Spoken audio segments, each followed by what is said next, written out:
십자의 보좌에 하나님께서 앉아 계시죠. 그런데 하나님의 오른손에 일곱 개의 도장으로 찍힌 두루마리가 손에 쥐어져 있었습니다. 그런데 이 두루마리를 누가 펴거나 보거나 인을 뗄 수 있는 분이 있을까? 땅에도 저 하늘 위에도 땅 아래에도 누구 하나 그 일곱 도장으로 찍힌 그 두루마리 책을 뗄 사람이 아무도 없었습니다.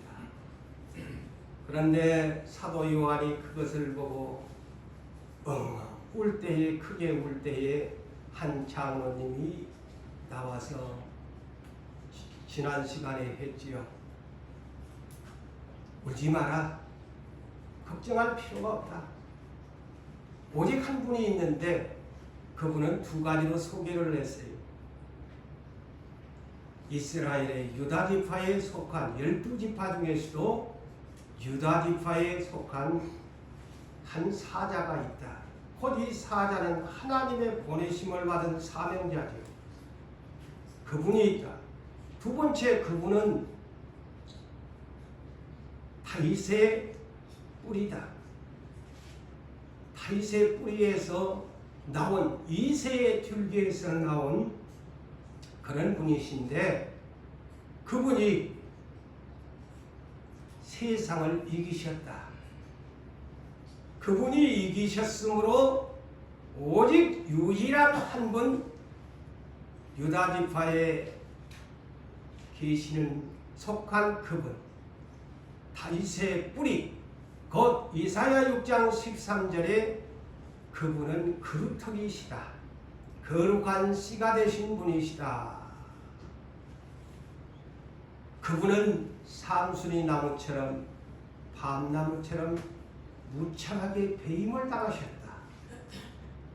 십자가에 못 죽으신 분이시다. 그런데 그분은 사망을 이기시고 부활의 첫 열매가 되신 그분이 초대교회를 세운 그루터기시다. 그분이 사망을 이기셨으니 그분이 일곱 하나님의 오른손에 도장 찍힌 두루마리 책의 비밀을 떼시게 될 것이다.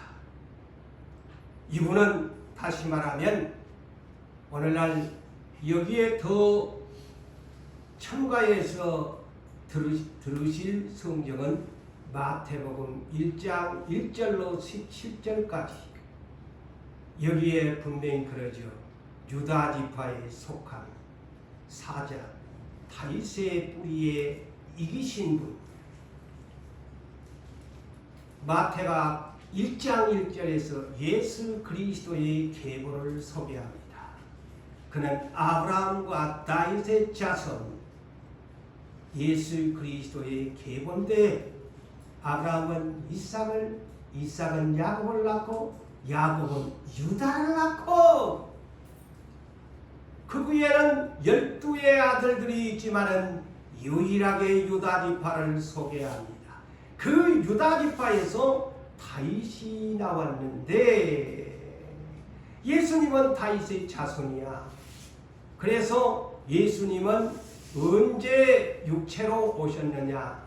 아브라함으로부터 42대째 그의 육신적으로 하나님이 짝지어준 분이 요셉 41대 유다 지파에 속한 요셉과 마리아와 정원한 요셉의 그 반열에서 42대 예수 그리스도가 나셨다. 그분이 사망을 이기신 다윗의 자손이란다. 이것을 이 계시록 5장에서 먼저 이해를 하면서 이 계시록을 풀어가야 합니다. 그래서 이분만이 유일한 하나님의 오른손에 들려진 두루마리. 제가 그랬죠. 지난 이 두루마리가 뭐냐? 비밀 계시인데 한마디로 요한 계시록을 말합니다. 누가 이 비밀을 이제 본격적으로 떼시면서 그 역사적인 사건을 만들어 갈 것인가 그 뜻입니다.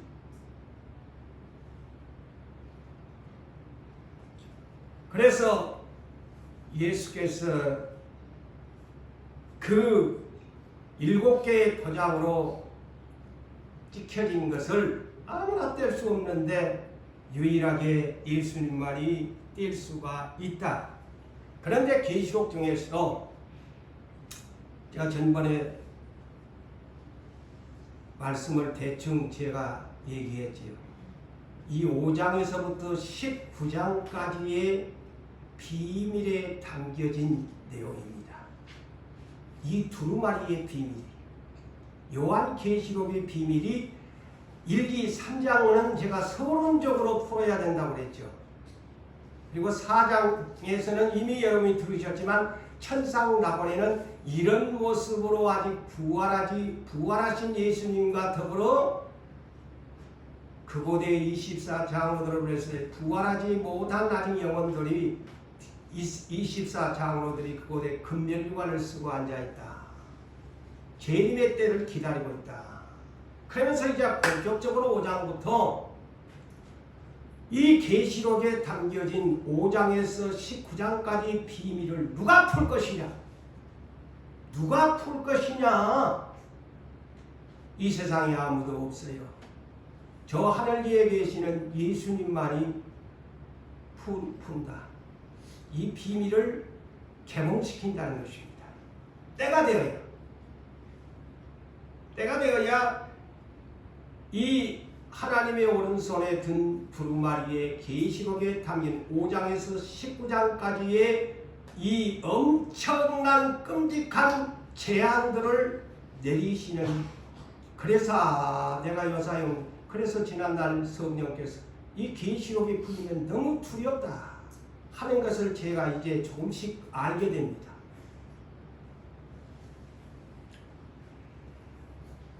한마디로 이 얘기는 5장에서 19장까지는 재난의 시작을 알립니다. 지금은 실감이 안 나요. 제가 이래 나는 이제 실감이 오거든요. 저는 이제 성령님의 감동을 받으니까 재난의 시작, 마태복음 24장 재난의 시작이라고 하죠. 그 24장이 앞으로 풀어가는데 가장 중요한 핵심에 주님이 먼저 풀어주고 간 내용입니다. 그래서 24장과 누가복음 17장, 누가복음 21장과 더불어 공간복음에 있는 이 비밀이 계시록을 풀어가는 데 핵심이 됩니다. 그래서 재난의 시작부터 환난의 시대, 끔찍한 재앙들이 내려지는 시대의 비밀을 하나씩 오픈시키는 것이, 기록된 것이 이제 본격적 계시록 6장 첫째 인을 부는 순간부터 재난의 시작이 공개됩니다. 지금 현재 이 재난의 시작은 이미 된 것으로 저는 알고 있습니다. 재난의 시작이 됐지요. 마태복음 24장 큰 기근과 전염병과 이런 것이 이제 재난의 시작을 알린다 그랬죠.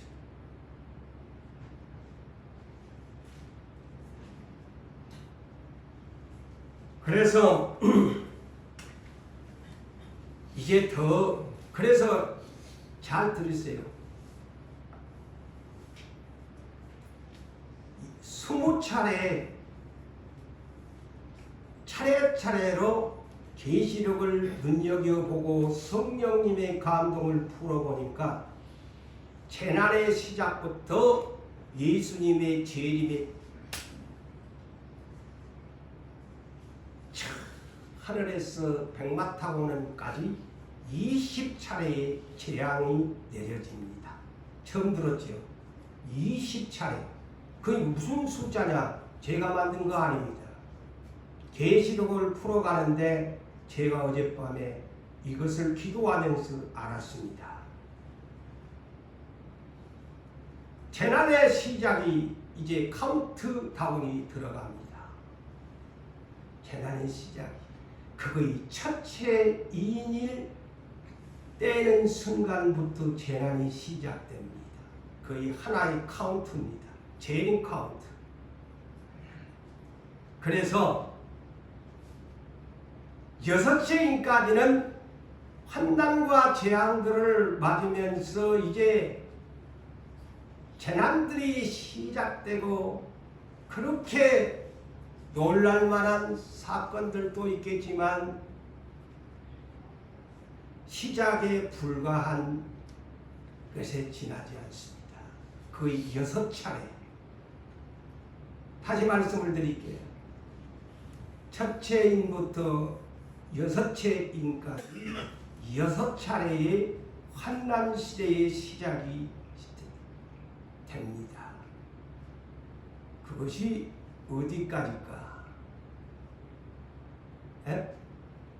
계시록 7장까지.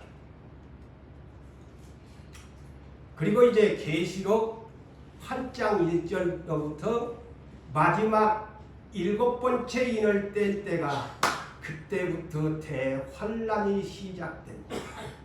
계시록을 대충 제가 이제 잡았다고 하죠. 그때가 7채 인을 어린 양이 떼십니다. 응? 어린 양이 떼세요. 그 7채 인을 떼시는 순간 대환난이 시작됩니다. 14개의 재앙이 내려집니다. 뭐냐면요, 7채 인을 딱 개봉하니까 막바로 이는 계시록 8장에서부터 연결됩니다. 7 천사들이 각각 차례로 7 나팔 재앙을 계시록 14장까지 내립니다. 그러니까 이제 어떻게 돼요? 이제 7장에 13개가 이제 지나가요. 그 다음에 7채 천사가 마지막 나팔을 이제 재앙이 끝나고 나서 계시록 15장 1절로부터 맥을 잡아놓으세요. 계시록 15장 1절로부터 마지막 재앙이다 라고 써놨어요. 그래서 제가 만든 말이 아니다고 성경을 깊이 보니까 다 잡아줘요. 맥이. 마지막 재앙인데 이 마지막 재앙이 말로만 마지막 재앙이지 가장 무서운 7 금대접의 천사 7이 또 나와서 차례차례로 7개의 금대접의 재앙을 내립니다. 그러니 도와 6인까지의 재앙과 그러니 시작에 불과하다. 그 다음에 7 천사 나팔 재앙 차례차례로 7 천사들이 하나 첫 번째 천사가 나팔을 보면 재앙이 쏟아져. 두 번째 천사가 나팔을 내가 이제 쉽게 지금 설교를 하고 그걸로 끝났는 줄 알았더니만 7째 천사가 나팔을 보고 딱 끝난 줄 아이고 이제 예수님 온가 아니야. 마지막 계시록 15장 1절로 19장까지가 이제 마지막 재앙이야. 이는 진짜 끔찍한 재앙들이야. 그래서 7년 대환난이 있는 것입니다. 아시겠어요? 7 금대접이나 이럴 때는요 살아남기 힘들어요. 마지막 재앙이라서 천사들이 차례차례로 금대접을 쏟아. 금대접을 쏟는다고 아이고 금대접이니까 뭐 향기를 받아가지고 쏟아지냐. 아니야. 재앙의 대접이야. 응? 그래서 도합 20개의 재앙을 주님의 재림의 카운트다운이 20차례의 천상에서 내리는 재앙을 온 인류가 받아야 된다. 자, 아마 20차례 받는다는 소리 못 들어봤을 거예요. 찾아보세요. 내 말이 틀렸는가. 그래서 이것이 예수의 경고입니다. 이번 수요일 날 들으셨지요? 그래서 제가 어젯밤 집에 가서도 기도하면서 이것을 깨달은 거예요. 제가 까마득하게 그것을 근데 우리 정호 목사님이 그를 수요일 날 할 때 88년이 교회가 세워져 몇 개월 만에 예수의 경고. 히브리서 11장 7절에 믿음으로 노아가 보이지 않는 일에 경고하심을 받아. 그러셨고 120년 후에 카운트를 센다. 그래서 노아가 방주를 준비했다. 자기 가족밖에 구원 못 받았다. 경고하심을 받아. 계시록 5장 인을 뗄 자가 누구냐? 어린 양이시다. 그런데 6장부터 첫째 인이 재난의 시작에 인이 때리기 시작합니다. 흰말이 등장하죠. 그 흰말이 뭘까? 헷갈립니다. 나중에 설명하지. 이 흰말을 잘못 풀어버리면 예수님으로 착하게 아니야. 비밀. 그래서 재난의 시작. 무섭습니다. 앞으로 시대가. 이 두루마리 길가 이제 하나님 오른손에 들려지니까 아직까지 그런 재앙들이 안 오니까 안 되냐? 하나님의 시간표에 의해서 예수님이 어린 양이 딱 받아서는 순간부터 재난이 시작됩니다. 예? 이거 경고거든요. 예수 그리스도의 계시 요한 계시록 1장 1절에 이 경고에가 모든 교회를 심판하는 경고일 뿐 아니라 지상에 믿지도 않는 사람은 볼 것도 없어. 끝나버려. 애고 가는 날이야.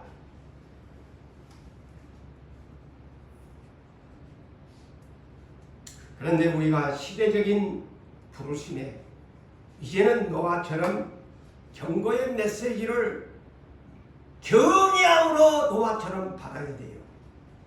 그런데 농담으로 왜 그런 일이 있을까? 농담으로 온 사람 여기 어떤 노세 아내나 사이들은 불구덩이 죽었지 않아요. 죽고 싶으면 농담으로 들으시면 돼요. 노아 방주 만든다고 그렇게 방주까지 보여준데도 누가 들어오나? 그러니 그 시대에 그 많은 사람이 있는데 그 시국밖에 못 얻었다니 뭐 천국의 문이 예수님이 누가복음 13장 23절에 구원 얻은 자가 적으니까 그래 좁은 문으로 들어가기 힘써라. 들어가보자는 자는 많은데 너무 적다. 주님이 친히 심판주가 다 해놨잖아. 24절. 그런데 오늘날 사람들이 좀 설마라는 이것을 가지고서 예수를 믿고 자기 생각, 자기의 이주에 의해서 멋대로 해석하면서 구원을 얻는다는 것입니다. 자, 일곱인을 떼실 자격을 가지신 분이 오늘 6절이 계시록 5장의 키워드입니다. 이 6절 때문에 제가 더 이상의 진도를 못 나가요. 여러분은 예사롭게 6절 아이고 그까진 거 뭐 일곱 풀 달리고 일곱 눈이니까 뭐 그거이 그 말이지 뭘 다 대충 알았으니까.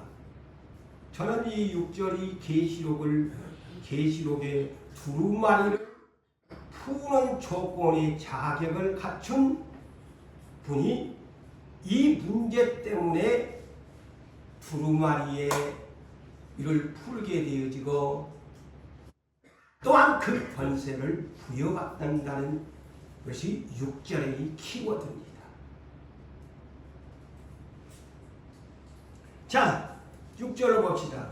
사도 요한이 환상 중에 천상에 올라가서 내가 또 보니 보자 보좌와, 이건 하나님 아버지 보좌죠. 성부의 보좌와 내 생물 다 들었지요. 6개 달린 수락천사들, 얼굴의 내면이 다 각기 다른, 앞면은 사람이고 뒷면은 독수리고 오른쪽은 사자고 왼쪽은 소, 송아지, 희한하게 생긴 네 생물과 24장로들이 보좌에 둘러앉아 있으며 금면류관을 쓰고 있는 그 사이에, 그 사이는 어디를 말할까? 하나님 우편 보좌지요. 하나님 우편 보좌에 계시는 한 어린 양이 서 있는데, 한 어린 양이 서 계셨어. 그런데 일찍이 죽임을 당하신 분이더라. 그랬어요. 일찍이. 그랬지요. 우리 지금 같으면 2000년 전에 저 골고다 언덕에서 십자가에 죽이신 분이다 이 말이죠. 죽임을 당한 분 같더라.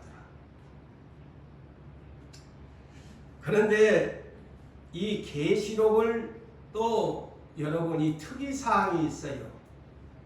전부 1장 1절에는 예수 그리스도의 계시라 해놓고 이제 5장부터서는 예수라고 안 합니다. 자, 이게 이 계시록의 특징이에요. 여러분이 계시록을 예사롭고 읽으면 안 돼요. 그렇게 묘사를 합니다. 아니 계속 예수라고 하시지 왜 어린 양으로. 이제 계시록 5장 6절로부터 계시록 22장 1절까지 어린 양으로 기록하고 있다는 사실을 잊지 말고 빼지도 말고 더하지도 말고 하세요. 이거의 계시록의 특징입니다. 6절로부터 시작해요. 이제 예수라고 안 합니다. 어린 양이라고 합니다. 그러니까 제가 진도를 못 나간다 하지요. 이거를 알아야, 깊이를 알아야 하나님의 큰 감춰진 비밀을 알지요.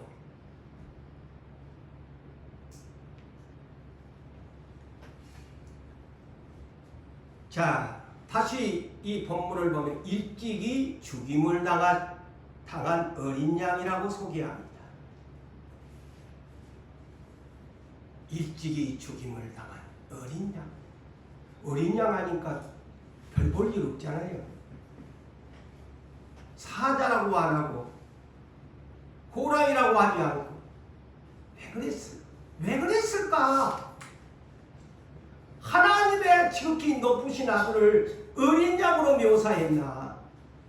이것이 오늘날 우리 구원받는 백성들이 가난하다고, 없다고, 병들었다고, 별 볼 일 없다고 낙심하지 마세요.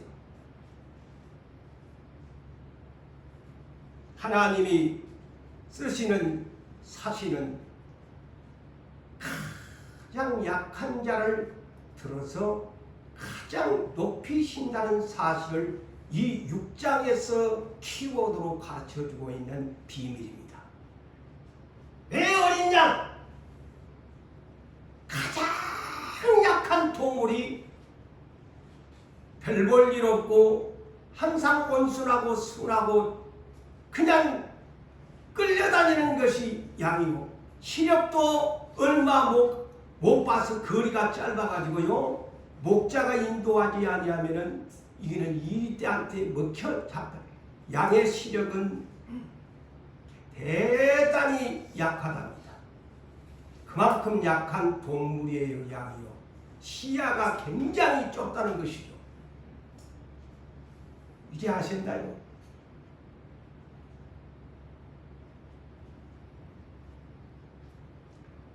그런데 아브라함의 자손들을 출애굽을 시킬 때에 이거의 역사를 아셔야 돼요. 그래야 이 계시록 5장 6절을 이해합니다. 출애굽을 나갈 때 출애굽기 12장 1절로부터 하나님이 모세에게 여호와가 명령하지, 1년 된 어린 양, 잡아서 먹어라. 그리고 그 피는 너희의 임방의 문설주에 발라라. 내가 마지막 바로에게 10번째 재앙을 내릴 때에 천사들이 칼을 들고 죽음의 칼을 들고 애국 땅을 지나갈 때에 그것을 보면 고생 땅에 머물고 있는 이스라엘 선택한 백성은 장자와 모든 초태생은 다 죽을 것이지만 너희는 살 것이라. 그것이 유월절 어린 양이라. 희생양이지. 이 역사를 알아야 이 어린 양의 비밀을 풀어갑니다. 구원자라는 것이죠. 어린 양. 이 세상이 구원자가 어린 양이야. 응? 어린 양이야. 그래서 마태복음 26장을 아시나요? 우리 교회도 성찬을 하고 있습니다만 그 성찬의 기념이 주님이 그러죠. 내가 올 때까지 이것을 기념하라. 내가 올 때까지 이 성찬을 기념하라. 어린 양의 성찬을 기념하라는 것입니다. 예수님은 이제 갈릴리에서 복음을 전하다가 때가 차게 얘들아 예루살렘 성으로 올라가자. 내 때가 됐다. 다시 말하면 십자가에 죽을 때가 됐다. 대제사장과 장로들에게 고난을 많이 받고 되어지고 내가 십자가에 죽어 사흘 후에 살아날 것이다. 그러면서 유월절이 다가오니까 유월절은 율법이잖아요. 예수님은 율법을 폐하려는 것이 아니고 그대로 구약시대의 유월절 출애굽의 개방을 기념하면서 자기 자신이 유월절 어린 양이라고 소개합니다. 그러면서 제자들이 내 몸에 살이 되이 먹어라. 내 새로운 언약의 피다. 마셔라. 내가 올 때까지 기념하라. 그대로 율법의 어린 양이 되십니다. 이미 이사야도 선지자도 예수님에 대해서 이 모습을 소개했지요. 이사야 53장 6절에 예수님과 우리를 비교하면서 예언을 합니다. 자, 우리 예수 믿는 사람은 다 양 같아서, 다 양이라고 표현합니다. 다 양 같아서 각기 그릇된 길로 다 갔다. 잘못된 죄인의 길로 가고 말았다. 여호와께서는 우리 모두가 죄악을 그런데 그에게 담당시키셨다. 우리도 양들이고 이 표현이 보니까 그런데 지극히 작은 예수님을 대속물로 그에게 그 죄를 대속물로 어린 양에게 담당시키셨다. 자, 그러면서 이렇게 53장 7절에 말씀합니다. 마치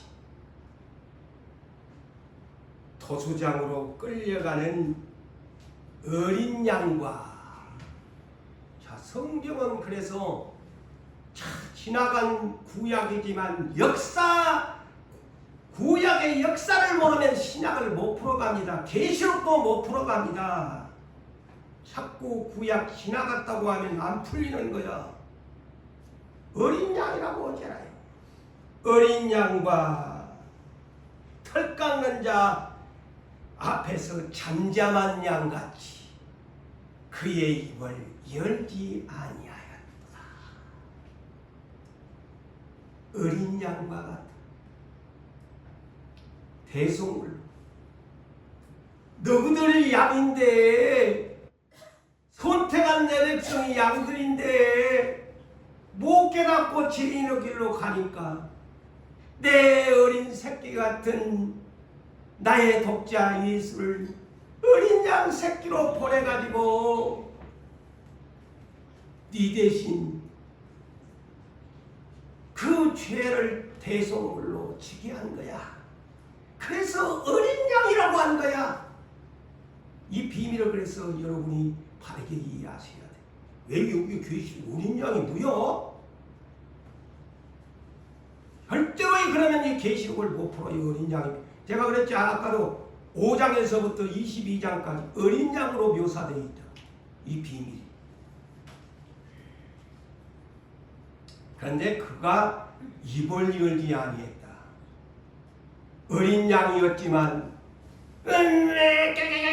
엄마 살려줘 살려줘 못 살겠어 아팠어 이 고난 못 참겠어 안 하고 어린 양이면서도 그 입을 열지 아니하였다. 원망하고 불평하지 아니했다. 침묵했다. 잠잠하셨다. 그래서 이것이 뭘까요? 예수님은 경건하셨다는 것입니다. 야고보서 1장 26절에 자기를 경건하다고 하는 사람은 자기 마음을 속이지 아니할 뿐 아니라 자기 혀에 재갈 물리는 사람이 경건한 사람이라고 했어요. 고난받으면서 어린 양 예수는 아프다고 안 하고 다 참아내셨는데 너희들은 양이라고 입들은 떠들면서 고난 좀 둔다고 온갖 불평 못 살겠다 도망가자 맨날 앉아서 뻘소리나 해쌓고 그이 어린 양이 아니야. 제가 깨달은 것이 그렇습니다. 아플지라도 참아야 돼. 예수님을 생각하고 그래야 그이 경건한 하나님의 나라에 경건의 열매를 맺는 사람이에요. 시편 23편에도 미리 노래에 다윗이 여호와는 나의 목자시니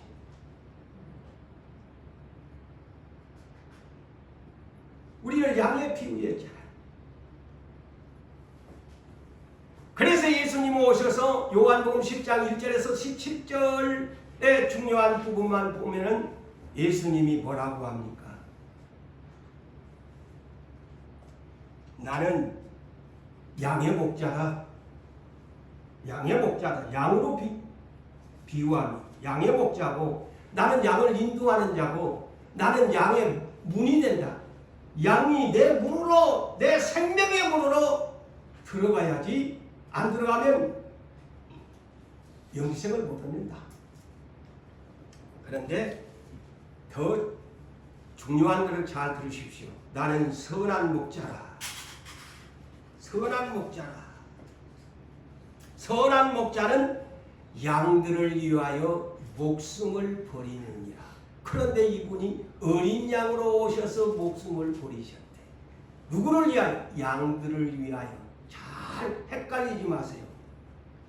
예수님이 어린 양으로 오셔가지고 그릇 행하는 죄인의 길로 가버린 하나님의 선택한 양들을 위하여 어린 양이 제물이 되셨대. 이 비밀을 아셔야죠. 그런데 싹군의 목자는 목자도 아닌데 목자도 아니란다. 양도 제 양이 아니란다. 오늘날 교역자님들이 지구촌에 있는 모든 교역자들이 들어야 할 메시지입니다.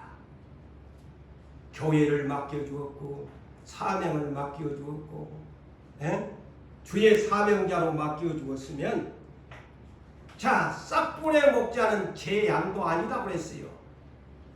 그리고 목자도 아니다. 왜냐?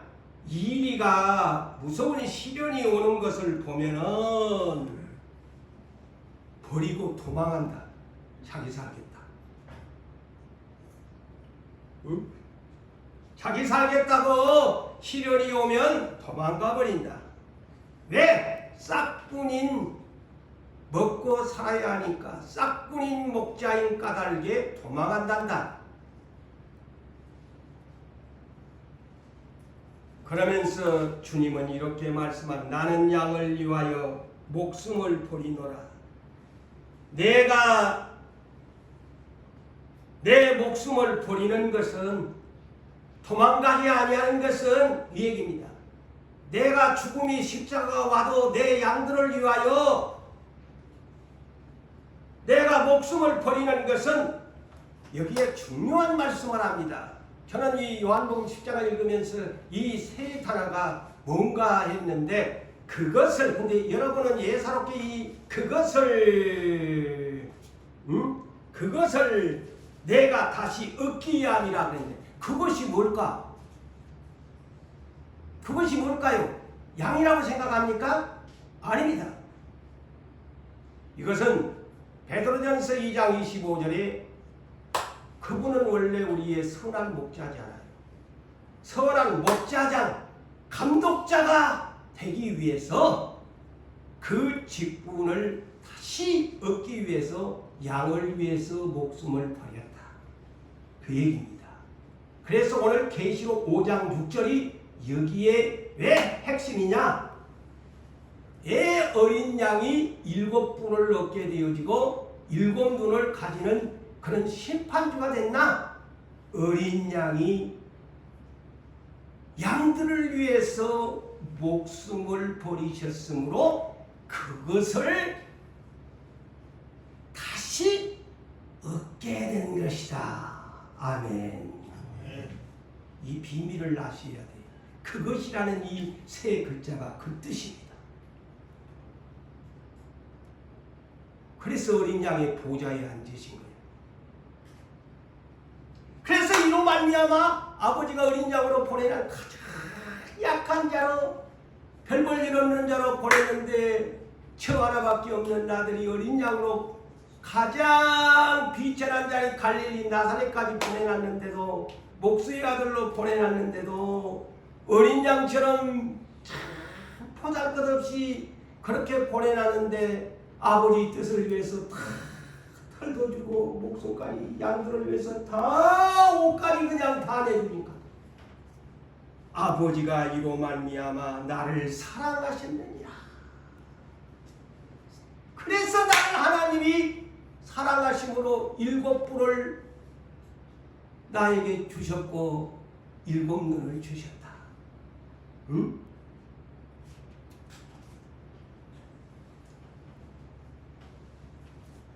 양은 양들 중에서도 어린 양, 하나님께 제사용입니다. 율법 시대의 제사용이야. 자, 여러분이 잘 아는 창세기 4장에 보면 그의 형과 아우가 제사 지냈죠. 가인과 아벨이 제사 지낼 때 창세기 4장의 최초에도 어린 양의 첫 새끼로 드렸다. 양의 첫 새끼. 그러니까 어린 양이지. 그 제물을 하나님이 받으신 거예요. 그래서 성경의 역사는 구약이라고 표현하고 신약이라고 표현한 거 아니야. 그 어린 양의 아벨을 양의 첫 새끼는 어린 양인데 그걸 드리니까 하나님이 그 죄의 피를 용서해 주시고 가인은 용서가 없잖아요. 곡식을 드리니까. 죄를 위해서는 양의 피를 제사를 드려야 돼요. 그래서 요한복음 3장 16절에 어린 양으로 독자를 세상에 보내셨는데 멸망치 않으려고 어린 양을 믿어라. 어린 양의 대속물을 믿어라. 응? 그런데 그 어린 양이 와서 속죄물이 된 것을 믿는 사람, 어리석은 십자가를 믿는 사람, 그런 사람이 구원받아. 자기 생각이 머리가 뿅뿅뿅 잘 지나간 사람, 무슨 어린 양인데 죄의 속죄물이야. 레위기 1장에도 보면 차별성이 있어요. 번제, 속죄를 드리는 데 있어서 차별성이 있는데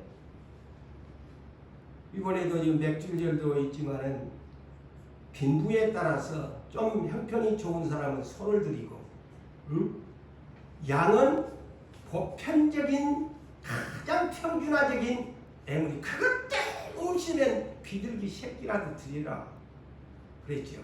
레위기 1장이고. 그래서 이 양은 보편적인 대중적인 하나의 하나님 앞에 율법의 제사용입니다. 양의 이 대송. 그래서 마가복음 10장 43절에서 45절에도 보면 누구든지 크고자 하면은 섬기는 자가 되고 넘버원 으뜸이 되고자 하면 종이 되어라. 나는 세상에 섬김받으려고 온 것이 아니고 뭐라고요? 많은 사람의 대성물로 주려고 왔다. 양 새끼로 온 것입니다. 속죄제물로 오셨어요. 이 말이 그 말입니다. 나는 어린 양으로 너희 양들을 대신해서 맏형으로 맏아들로서 제물이 되기 위해 왔다. 이 얘기입니다. 사랑하는 성도 여러분, 자, 천상낙원 어린 양의 모습을 이제 본격적으로 볼까요? 천상낙원 보좌에 있는 어린 양의 모습. 자, 1장에서는 예수님의 그 모습을 보았지요.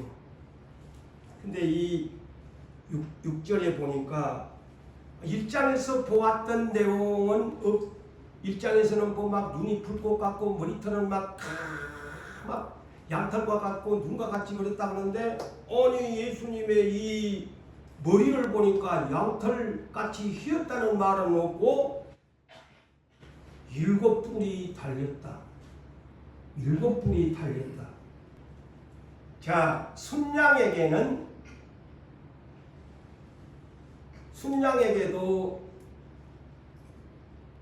2뿔이 있지요. 자연적으로 볼 때. 그러나 뭐 순양이 그렇게 뿔이 있다고 자랑할 만한 뿔도 못 됩니다. 자, 어린 양에게는 뿔이 있을까요? 없을까요? 나는 그것까지 세밀하게 보았습니다. 어린 양에게는 뿔이 없지요. 나는 그것까지 놓치지 않고 여러분에게 설명합니다. 이것이 6절이 비밀이기 때문에 뿔이 없습니다. 순양에게는 자랐으니까 2뿔이 있어요. 그렇지만은 어린 양은 뿔이 없지요. 그런데 7뿔이라 난해한 문제입니다. 그런데 이 7뿔이 뭘까요? 영적으로 풀어야 됩니다. 자연적으로 풀면 답이 안 나와. 문자적으로 어린 양이 무슨 뿔이 있어? 없는데. 가서 어린 양 찾아가서 뿔이 있는가 보세요. 없습니다. 이 문제를 6절 하반절을 풀려면 앞으로 5장 12절이 답을 써놨어요. 저는 그래서 박수를 쳤습니다. 하나님 감사합니다. 7뿔이 뭔가 나도 헷갈리고 이거 어떻게 풀어야 되느냐, 그냥 무조건 그냥 힘이요 파워라고만 있는데 아니에요. 12절을 한번 띄워줘 보세요. 7뿔이 뭔가? 첫째, 존귀의 뿔이다. 둘째, 부의 뿔이다. 셋째, 지혜의 뿔이다. 넷째, 힘의 뿔이다. 다섯째, 존귀의 뿔이다. 여섯째, 영광의 뿔이다.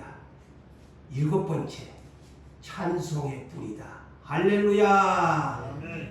이제 이해가 되세요. 7뿔이 권세의 뿔부터 찬송의 뿔까지 7가지입니다. 여러분 이제 이해가 되시지요?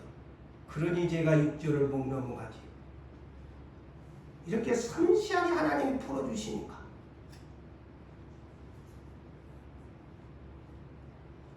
이거에 다 뿔이지요. 어디 하나 부자 되면 뿔이지요. 권세 있으면 뿔이지요. 힘이 있으면 뿔이지요. 영광이 찬송을 받을 만한 뿔이지요. 그 7뿔입니다.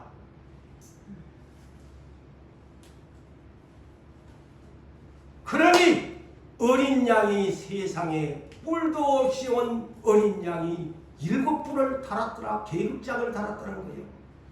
예? 계급장을 달았다. 근데 두 번째는 무엇을 줘? 7눈이 있더라. 아니 예수님이 불꽃 같은 눈동자라고 하는데 여기에서는 7눈이 있어. 어머나 7눈이 불꽃 같은 눈동자란 말이야. 이제 이 예수님의 천상에 있는 예수님의 얼굴을 보니까 불꽃 같은 눈동자라고 했는데 아이고 7눈이 불꽃과 같이 있는 거야. 완전하신 눈. 완전하신 눈. 모든 것을 보시고 심판하실 눈. 보시는 눈. 7눈이 있으니 이 눈들은 온 땅에 보내심을 받은 하나님의 7의 영이라. 성령의 눈이라. 하나님의 7의 눈이라. 하나님의 영 7이라고 성령이요. 그래서 예수님이 이 땅에 오셔가지고 성령 받으라고 한 거죠. 사도행전 2장 33절에 하나님이 예수를 오른손에 높이심에 뭐라고? 하나님이 예수를 오른손으로 높이심에 그가 구하는 보혜사를 우리에게 부어주셨다. 이해가 똑같은 짝입니다. 그래서 예수님이 이제 7눈을 땅에다가 성령을 보내야 되니까 사도행전 1장 4절로부터 제자들부터 얘들아 예루살렘 떠나지 말고 몇 날이 못해요. 성령 세례 받아야 되는데 그게 뭐냐? 성령의 7눈을 받아야 돼. 성령의 7영을 받아야 돼. 그 얘기입니다. 너희도 내가 이제 보내줄 거야. 내가 땅에 보내시고 받은 7눈을 보내줄 거야. 그래서 베드로야 너도 7눈을 받아야 되고 7눈은 예수가 보낸 7눈인데 이는 뭐냐? 성령의 하나님의 7의 영이란다. 이것을 받아야 된단다.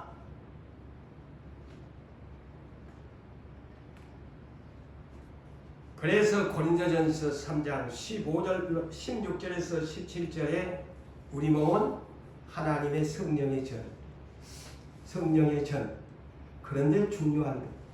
너희 몸을 더럽히면 멸하시리라. 성령을 7눈을 보내주 7영을 보내주었는데 네 몸이 더럽다? 멸한다.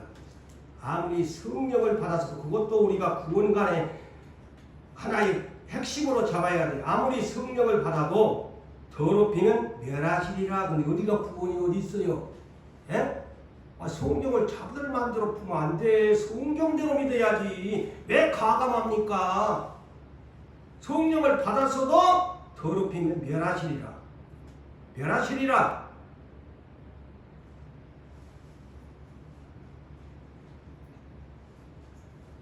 영안이 왜 어두울까요? 예수 믿는 사람들이 왜 자꾸 영안이 어두워 육체의 소욕으로 따라갈까요?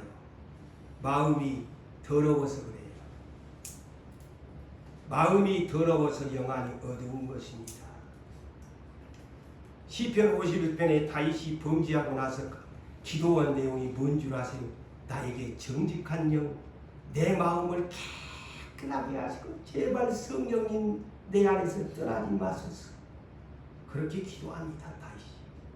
근데 오늘날 우리는 죄를 지어도 성령님이 계시는지 마시는 것인지 내 안에 7눈이 가든가 말든가 내 눈이 보이든가 말든가 내 육체의 눈만 잘 보이면 되지 안가 다니면 되지 내가 하나님 볼 것이 뭐야? 마음은 회개할 줄 모르고 더러워 욕심으로 가득 차고 비우지도 못한 채 살아가면 영안이 어두워서 하나님을 못 만납니다.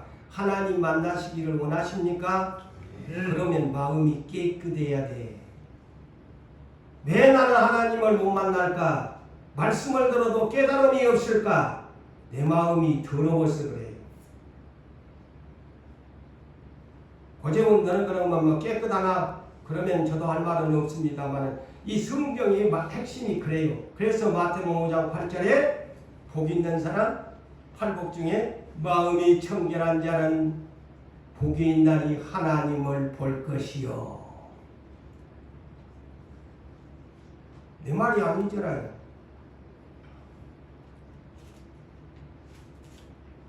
자, 성령님은 우리 안에 예수님이 요한복음 14장 16절에서 17절에 우리에게 긴 내용이라서 제가 시간상 줄이겠습니다. 나중에 가서 집에 가서 찾아보세요. 이 보혜사를 보내주시겠다. 아까 5장 6절을 하려면 또 이 말씀도 빼시면 안 돼.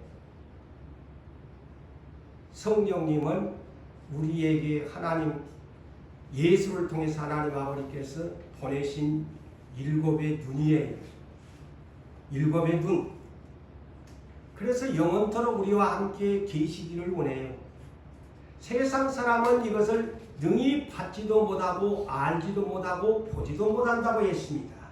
그러나 너희는 성령이 너희 안에 계시겠습니다.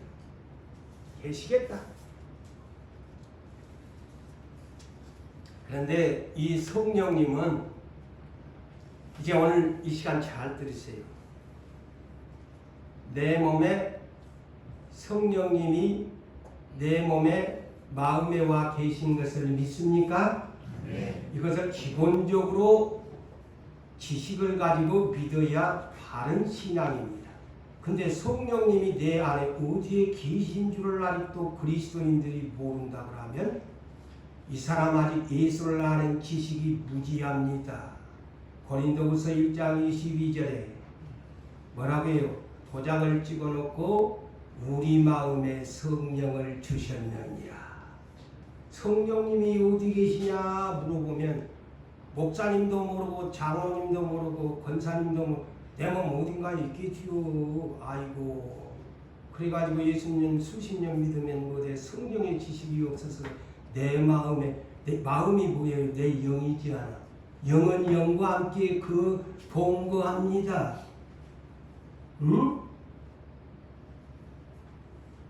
콧구멍에 계셔? 입에 계셔? 내 위장 안에 계셔?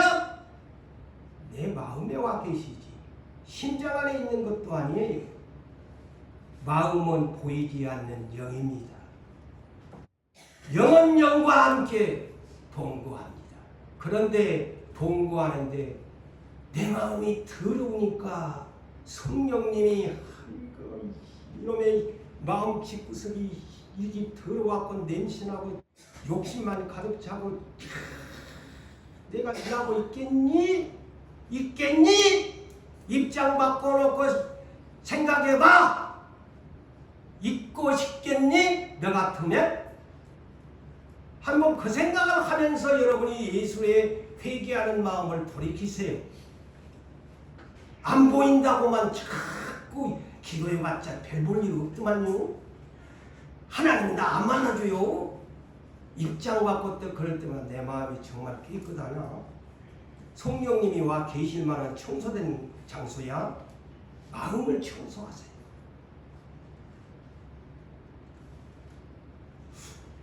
그런데 여러분 마음에 성령님이 와 계십니다. 네. 이 안에 부착되어 있어요. 어떻게? 우리 세상적으로 표현하면 카메라, 하나님 나라의 카메라가 녹음기로 부착되어 있습니다. 잘 들으세요. 요새 자동차에 뭐가 달렸어요? 자동차 주행하는데? 블랙박스. 그래. 저 비행기도 블랙박스. 그것만 탁 보면은 이 사람이 자동차를 타고 어디로 댕긴다? 비행기가 어디로 댕긴다? 응? 우리 안에 진적지가 성령님이 내 마음에 블랙박스가 되신다. 그건 고재홍 목사가 만든 말 믿거나 말거나 믿지 말자. 기분 나쁘. 내 몸에다가 하나님 나라에 우리 목사님은 성령의 블랙박스를 달아놨대. 그 말이야 성경에도 없는데 왜 성경에가 없어? 다른 만박 같지. 자 이걸 두면은 오라. 목사님이 자세히 보셨네. 시편 139편 1절에서 4절을 보겠습니다. 응? 여우 주께서 나를 살펴보셨어. 나를 아시나이다. 자, 여기부터 들으세요. 자, 이거 이 블랙박스지.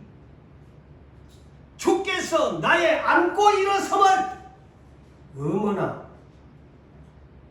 그리고 멀리서도 고재훈 목사님이 뭘 생각하고 있는지 안 돼. 우리 건은경 전도사님이 뭘 생각하고 있는지 안 돼. 밝히 아신데 생각까지 이거 이 블랙박스가 없으면 어떻게 그렇게 알아. 그리고 내가 오늘 하루 내 모든 길과 내가 오늘 어디를 다녔는지를 알고 나의 눕는 것, 내가 언제 잠자리에 드는 눕는 것까지도 또 행위까지도 익히 모르는 것이 없이 아시나니. 그리고 더 충격적인 것이 여호와여 내 혀의 말을 알지 못하는 것이 하나도 없나이다. 세상에나 일거수일투족의 모든 행위를 혀까지도 내가 오늘 무슨 말을 세상 말로 짓거렸는지, 좋은 말을 했는지 악한 말을 했는지 성령의 블랙박스가 다 음성까지 낸 것을 다 기억한다. 그런데 이것이 누가 아니냐? 예수님이 7뿔을 가진 권세자가 이제 그 권세 완장을 차시니까 성령을 또 아버지께 받아가지고 하나님의 택하신 백성들에게 전부 마음에다가 성령을 부어주면서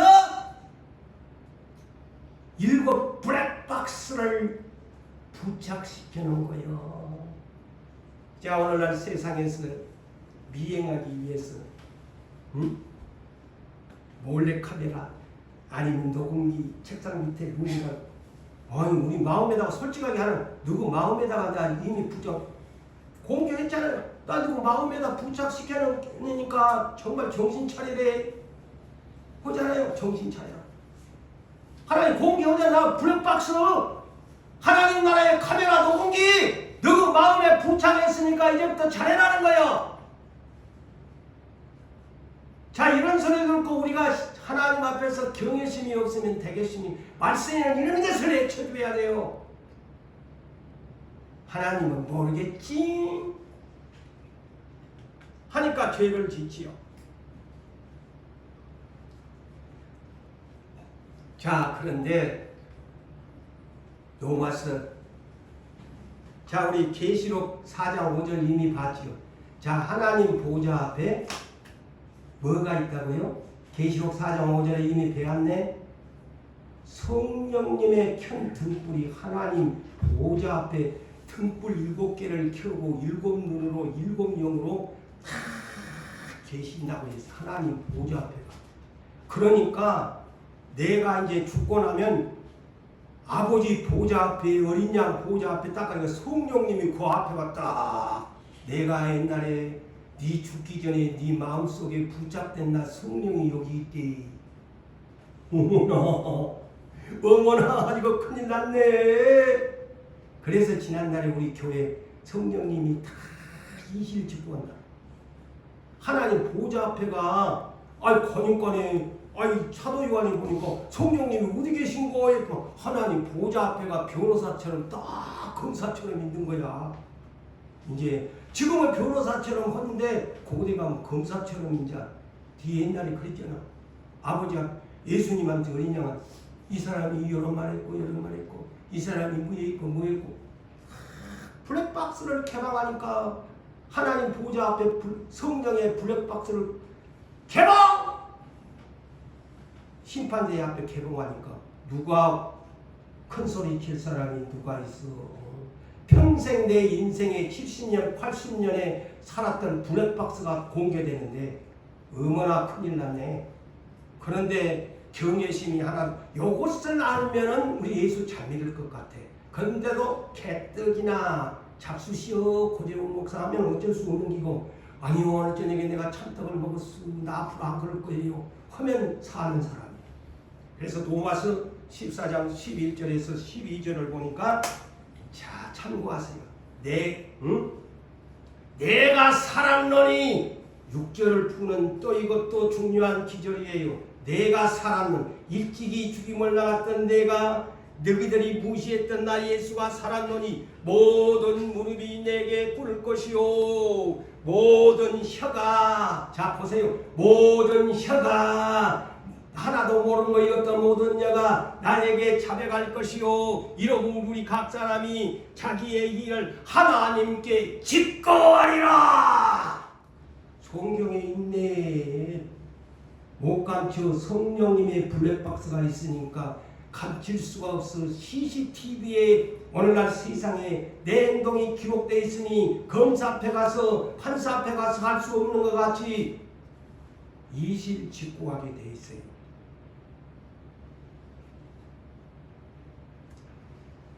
사랑하는 성도 여러분, 말씀을 맺습니다.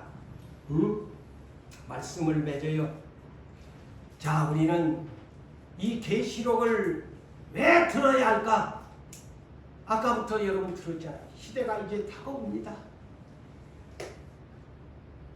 재난의 시작부터 무려 20해에 걸친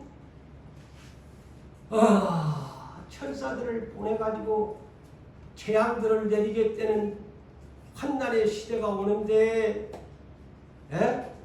이 계시록을 못 알고 멍청하니 우리는 이제 정신을 차리고,